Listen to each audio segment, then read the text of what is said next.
बिस्मिल्लाहिर्रहमानिर्रहीम। So next आज का जो हमारा टॉपिक है that is abdominal aorta and its branches. ठीक है, क्योंकि हम जीआईटी पढ़ रहे हैं, गैस्ट्रो इंटेस्टाइनल ट्रैक्ट्स पढ़ रहे हैं, तो जीआईटी के जो ऑर्गन्स है उनको जो ब्लड सप्लाई मिलती है वो मेनली कहाँ से मिलती है? The branches of abdominal aorta. तो चले पढ़ते हैं कि वो क्या कहते हैं कि एक्चुअली जो artery supplying the GIT structures they are single and branch anteriorly. इसका मतलब ये है कि अगर एब्डोमिनल एयोर्टा से वो ब्रांचेस निकलेगी, आर्टरीज निकलेगी जो जीआईटी की स्ट्रक्चर को सप्लाई करेगी। अब जीआईटी की स्ट्रक्चर क्या है? एसोफेगस, स्टमक है, small intestine and large intestine. इन सब को जो ब्लड जाएगी वो सिंगल आर्टरी से जाएगी और वो एब्डोमिनल एयोर्टा के फ्रंट से निकलेगी। तो ये दो बातें। Artery supply non GIT structures. अब जैसा कि एब्डोमेन के अंदर कुछ स्ट्रक्चर्स ऐसे हैं जो जीआईटी का हिस्सा नहीं है, like adrenal gland, kidneys, ureters, ये सारे के सारे वो ग्लैंड हैं। दो structures are in the abdomen but they are not the part of GIT.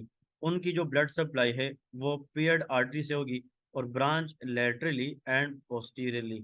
मैं थोड़ा सा आप लोगों को हैंड्स बताता चलूँ। फॉर एग्जांपल, अगर हम एब्डोमिनल एयोर्टा की बात करें, दिस इज द एब्डोमिनल एयोर्टा। अब इन लोगों ने यहाँ पे शो भी किया है वो मैं बताने लगा हूँ। लेकिन सबसे पहले आप लोग देखें कि अगर फॉर एग्जांपल एक ब्रांच यहाँ से निकल रही है, तो मतलब this is called the branch which arise from abdominal aorta anteriorly. मैं अगर फॉर एग्जांपल इसको नाम देता हूँ सुपीरियर मेजेंटेरिक आर्टरी। अब इसने आगे फिर ब्लड देना है, मतलब if this artery is come from the front of abdominal aorta and they are single, it will supply the GIT structure. लेकिन अगर एक ब्रांच यहाँ से निकल रही है, so this is called peripheral origin. ये एब्डोमिनल एयोर्टा की फ्रंट साइड की बजाय साइड से निकल रही है। अब अगर ये एक ब्रांच यहाँ से निकल रही है तो दूसरा यहाँ से निकल रही है, और हु नोस ये फ्यूचर की क्या है? रीनल आर्टरी है। तो as we know kidneys are two, तो उसकी ब्लड सप्लाई भी दोनों आर्टरी से होगी। Left renal artery will supply kidney on the left side and vice versa on the right side. इसी तरह suprarenal artery, adrenal gland. अब kidney और एड्रिनल ग्लैंड ये ऐसी स्ट्रक्चर्स है, they are non GIT structure. इनकी जो blood supply है वो पेयर्ड है, मतलब दो दो आर्टरी होगी ऑन ईच साइड वन, और फिर ये अराइज होगी from the sides of abdominal aorta. लेकिन जो जीआईटी स्ट्रक्चर है माउथ से लेके एनल कैनाल तक, उनकी जो स्ट्रक्चर है उनकी ब्लड सप्लाई सिंगल आर्टरीज होगी and they will arise anteriorly. ठीक है। अब two areas of the colon mean large intestine have dual blood supply, double blood supply from distal arterial branches. इन एरिया को हम वाटरशेड एरिया कहते हैं। देखिए, watershed area is that area of the colon who has decreased blood supply, and that is why it is susceptible in colonic ischemia।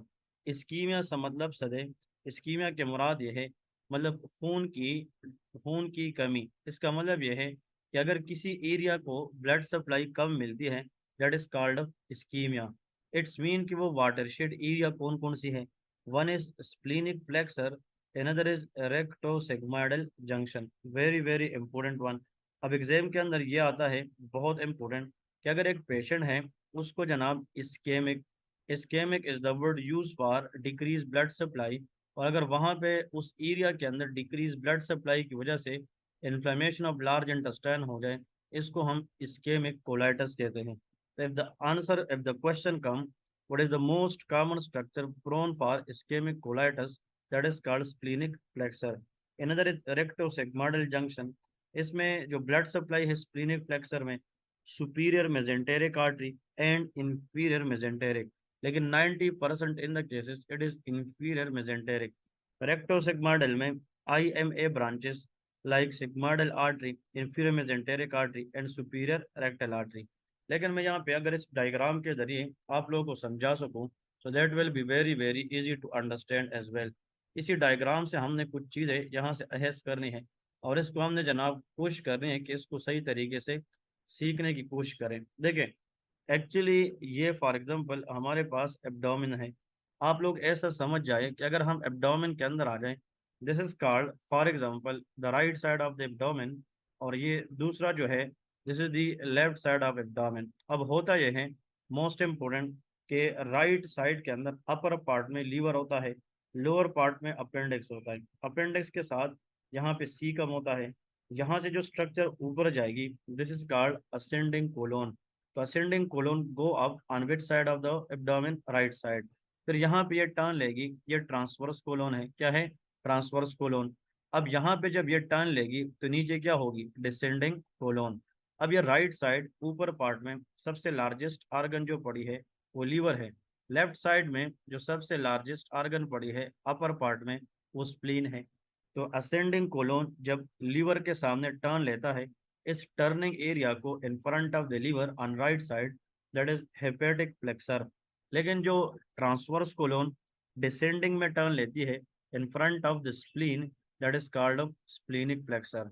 ये जो hepatic flexor है उसको ब्लड ज़्यादा मिलती है, स्प्लीनिक फ्लेक्सर को ब्लड कम मिलती है, इसलिए इसको हम वाटरशेड एरिया कहते हैं।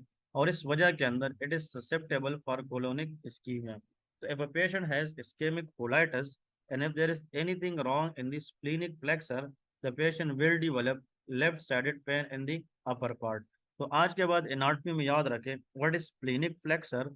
It is the area between transverse colon and descending colon on the left side. अब आते हैं what is meant by nut cracker syndrome. Very very important. अब हम डिस्कस करेंगे कि जो नट क्रैकर सिंड्रोम है इसके पीछे लॉजिक क्या है। गौर से सुने। It is the compression of left renal vein between superior mesenteric artery and abdominal aorta. इसका मतलब ये है कि सुपीरियर मेजेंटेरिक आर्टरी और एब्डोमिनल एयोर्टा के दरमियान अगर लेफ्ट रीनल वेन जो लेफ्ट किडनी से ब्लड लाती है उसकी कंप्रेशन हो जाए, that is called nut cracker syndrome. It will cause abdominal या flank pain, gross hematuria, that is because of rupture of thin walled renal varicosity. इसका मतलब ये है कि अगर एक वेन है, this is the renal vein, और ये आगे ब्लड लेके जा रही है लेकिन ये कंप्रेस हो जाए, तो फिर ब्लड इधर तो आएगी लेकिन आगे नहीं जाएगी। तो ब्लड रिटेंशन की वजह से vein become dilated, and when the vein become dilate it become thin walled, और थिन वॉल्ड वेन के अंदर रप्चर के चांसेस ज़्यादा होंगे। और आप लोग को एक और चीज़ मैं बताता चलूँ, वेरी वेरी इंपॉर्टेंट। अगर मेल की हम बात करें, स्पेशली इन दी टेस्टिस, और से सुने, ये हम आगे डिस्कस करेंगे। अब जो राइट टेस्टिस है उससे जो राइट टेस्टिकुलर वेन जा रही है, और जो लेफ्ट टेस्टिस है उससे हमारे पास क्या जाएगी? Left testicular vein. ये आप लोग अपने कॉपी में लिखें। In the male, right testicular vein take the blood from right testis and it goes into inferior vena cava. ये किधर जाएगी? Inferior vena cava. लेकिन लेफ्ट टेस्टिकुलर वेन जब ब्लड लेके जाती है तो ये लेफ्ट रीनल वेन में जाएगी। अगर लेफ्ट रीनल वेन कंप्रेस हो जाए, compression of left renal when, तो फिर जो लेफ्ट टेस्टिकुलर वेन ब्लड देगी वो आगे नहीं जाएगी, तो बैक प्रेशर लेफ्ट टेस्टिस पे आएगी, जिसकी वजह से venous retention in the left testis, that is known as left sided varicocele. तो एग्जाम के अंदर आप लोग ये याद रखें, varicocele is the retention of venous blood in the testicular area, and that is most commonly seen in left side because left testicular vein drain into the left renal vein। तो simple सी मिसाल ये है कि अगर left renal vein superior mesenteric artery और abdominal aorta के दरमियान किसी भी पैथोलॉजी की वजह से कंप्रेस हो जाए, तो उस कंडीशन को हम नट क्रैकर सिंड्रोम कहते हैं। ठीक है जी। अब एक और कंसेप्ट की तरफ आ रहे हैं, important one, that is called superior mesenteric artery syndrome. Very very important. अब सुपीरियर मेजेंटेरिक आर्टरी सिंड्रोम के अंदर हमने कौन सी चीज डिस्कस करनी है? It is characterized by intermittent intestinal obstruction symptom like primarily postprandial pain। इट्स मीन कि जिन लोगों में SMA superior mesenteric artery obstruction होती है, उन लोगों में मील के बाद, खाना खाने के बाद दर्द होता है, क्योंकि superior mesenteric artery and aorta compress the third transverse one third of the duodenum, typically occur in condition associated with diminished mesenteric fat। जिन लोगों में फैट्स की कमी होती है तो फिर मेजेंटेरिक आर्टरी कंप्रेस होने की चांसेस ज़्यादा होती हैं। तो आप लोगों ने याद रखना है कि if there is any compression to superior mesenteric artery, superior mesenteric due to low fats and the decrease blood supply to the intestine, that can cause postprandial pain. ये उन लोगों में होता है जो रैपिड वेट लॉस करते हैं fats का, क्योंकि fats act as a cushion. Fats जो है वो कंप्रेशन को कम करती है। लो बॉडी वेट वाले, malnutrition and gastric bypass surgery, so these are the patient which is prone for most commonly what superior mesenteric artery syndrome. इसके बाद next condition की तरफ जाएंगे, is again very very important one, that is known as the GIT anatomy blood supply and innervation. ये तो आप लोग को ऑलरेडी बता भी चुका हूँ। सबसे पहले आते हैं जनाब फोर गट, फिर midgut and hindgut. पहला लेक्चर ना भूलें, लोअर एंड ऑफ एसोफेगस से लेके second part of the duodenum, जहाँ पे पेंक्रियाटिक डक्ट या कॉमन बाइल डक्ट ओपन होता है, एम्पुला ऑफ वेटर।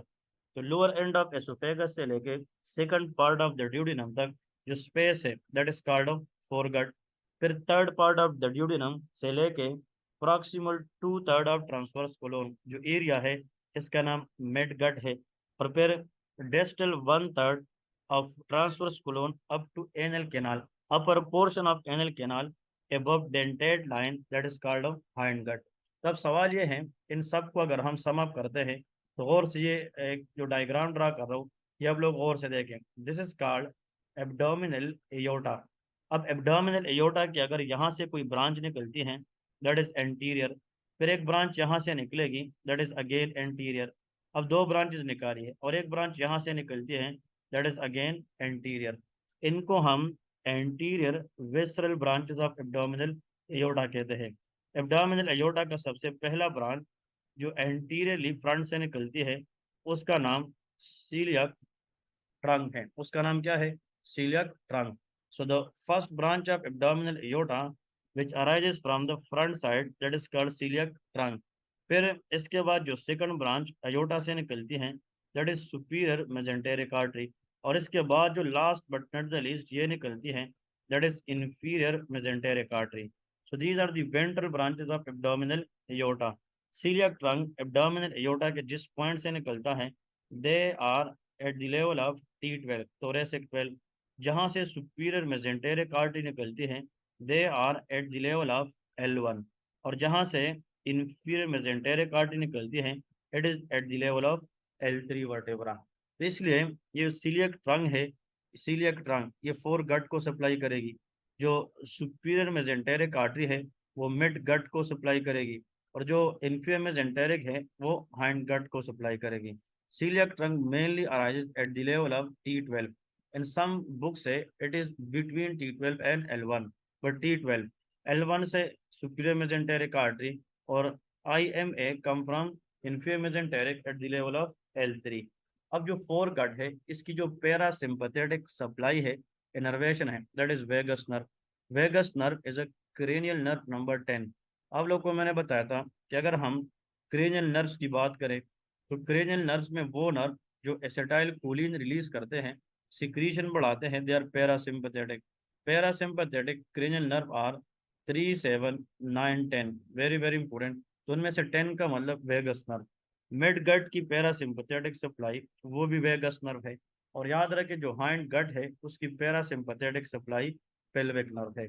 अब देखें फोर गट में देखें कि actually pharynx vagus nerve only and lower esophagus celiac artery only to proximal what duodenum। तो duodenum का मतलब कितने part? The first part and second part of duodenum। यहाँ तक क्या है? फोर गट है, समझ गए क्या नहीं? इसमें लीवर भी आता है, गॉल ब्लैडर भी आता है, पेंक्रियास, स्प्लीन। और स्प्लीन जो है it is a foregut. Foregut के जितने कंटेंट्स है they come mainly from endoderm. Endoderm is the inner layer of embryonic life, लेकिन spleen is always mesodermal in origin. अगर आप प्रीवियस लेक्चर मेरा ले चुके हैं तो वहाँ पे ये चीज़ मैंने डिस्कस की है कि जो स्प्लीन है वो मीजोडर्मल इन ओरिजिन है। अब आते हैं मिड गट की तरफ। मिड गट कहाँ से स्टार्ट होगा? ड्यूडिनम से लेके two third of transverse colon तक। फिर hindgut one third of transverse colon से लेके upper portion of anal canal. ये सारी की सारी चीज़ें हम डिटेल से पढ़ चुके हैं। Sympathetic innervation arises from abdominal prevertebral ganglia like celiac, superior mesenteric and inferior। तो अगर if anyone asks you what is the parasympathetic nerve innervation of foregut, that is vagus nerve, midgut vagus nerve, but hindgut is pelvic nerve। ये आप लोग important करें, it's the different one, but सबकी sympathetic abdominal prevertebral ganglion होते हैं। अब इसके बाद आते हैं the next important one, ये जो celiac trunk है उसको थोड़ा सा प्रॉपरली पढ़ना है। इसको डिस्कस करना है और उसको हम डिटेल से पढ़ेंगे कि सीलियक ट्रंक की रियलिटी क्या है, ये सीलियक ट्रंक है क्या। तो सबसे पहले तो लिखे कि इट इज़ द एंटीरियर या डायरेक्ट ब्रांच ऑफ एब्डोमिनल एयोर्टा। ये कहाँ से आता है? एब्डोमिनल एयोर्टा। और आप लोगों को मैंने बताया कि this point is very important at the level of T12। ठीक है, कहाँ से? T12। सीलियक ट्रंक ने जब ये देखा कि मैंने फोर गट को ब्लड सप्लाई देनी है, तो ये तो सबको पता है कि जो फोर गट है उसकी ब्लड सप्लाई आसान नहीं है।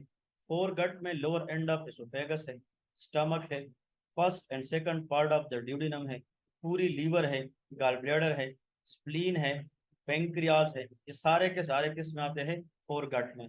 अब liver is the internal largest side of the largest organ of the body.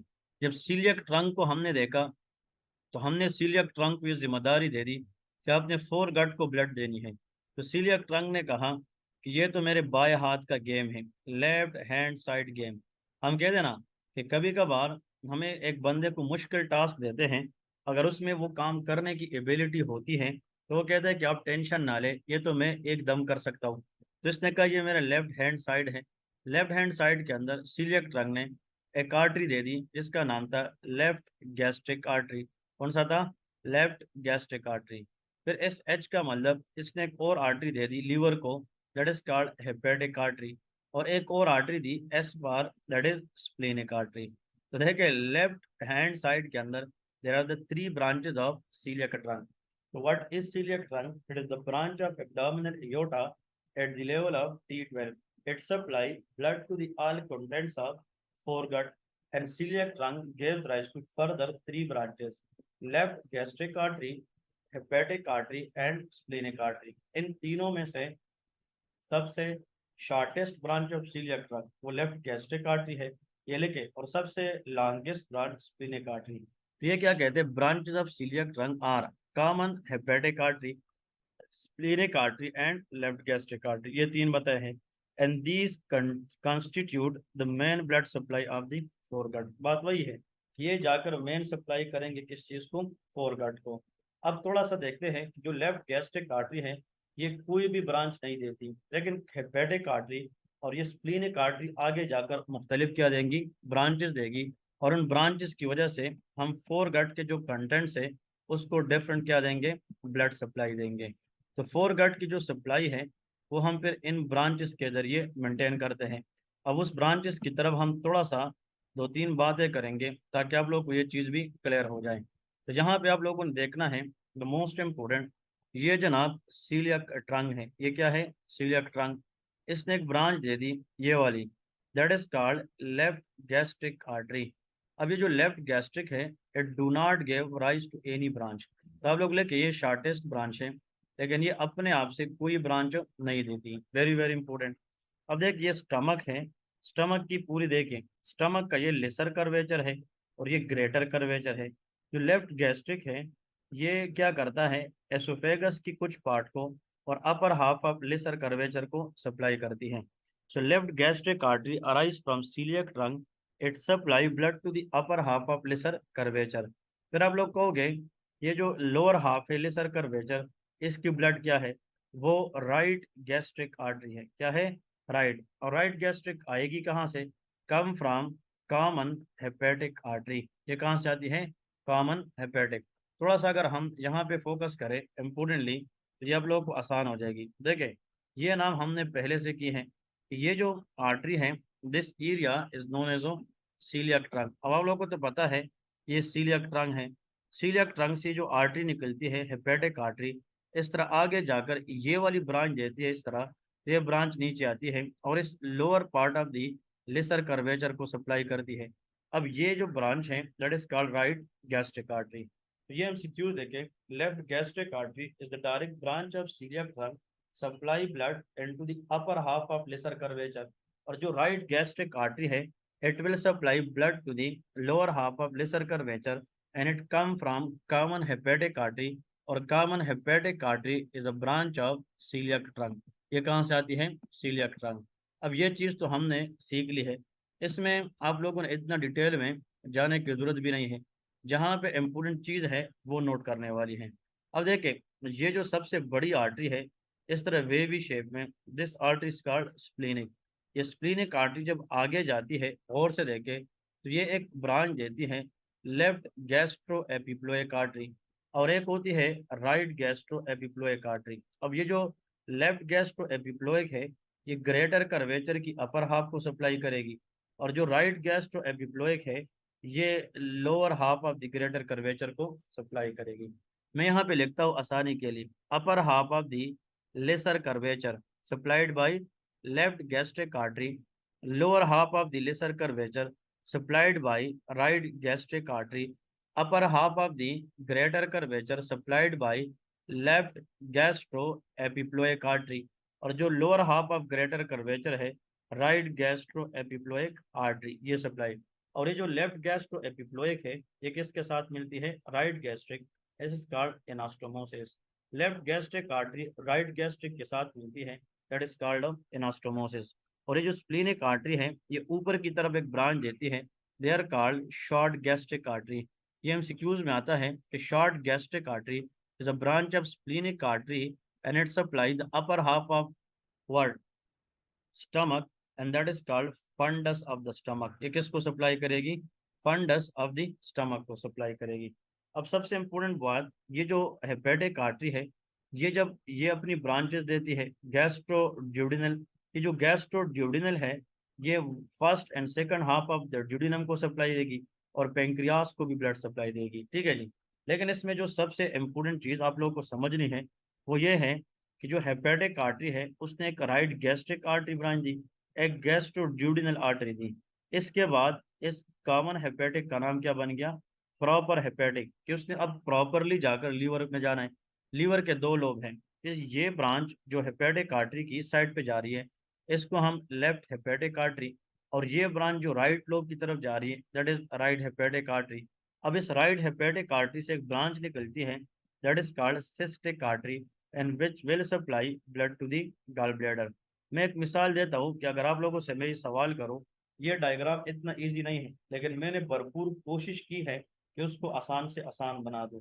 लेकिन अगर आप लोगों से कोई ये पूछे कि यार what is the blood supply of gall bladder, तो आप कहेंगे gall bladder is supplied by cystic artery which is the branch of right hepatic artery. Right hepatic is a branch of proper hepatic artery. Proper hepatic come from common hepatic artery, and common hepatic is a branch of celiac trunk. और आप लोगों को पता है celiac trunk arise from abdominal aorta at the level of T12. So these type of question you must know for the exam point of view. यहाँ पे left gastro epiploic artery, right gastro epiploic artery मिलते हैं, इनकी anastomosis, और यहाँ पे left gastric right gastric के साथ मिलती है, तो इनकी एनास्टोमोसिस होती है। इसलिए यहाँ पे लिखा है कि strong anastomosis, anastomosis mean the point where two artery meet is called anastomosis.